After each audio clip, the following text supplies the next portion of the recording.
Simba, তোমার মন খারাপ? দিদি আসছে না বলে? আসো আসো, মন খারাপ করে দাঁড়িয়ে থাকে না, আসো চলে আসো। হ্যাঁ, বসো এখানে বসো। ও রে সোনা রে, সুন্দর লক্ষ্মী সোনা হয়ে বসেছে। বসো, দিদি এসে তোমায় রাখি পরাবে। কখন বসে আসবি? থাকো।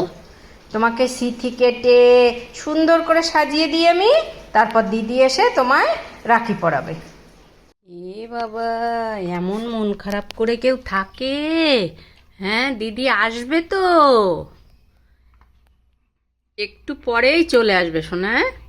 হুম, তুমি ওই রকম মুখ গুজে, হাতের মধ্যে মুখ গুজে শুয়ে থাকছো কেন? দিদি চলে আসবে, একটু পরেই আসবে। হ্যাঁ, তাকাও আমার দিকে, এই যে আমার দিকে তাকাও। বাবা,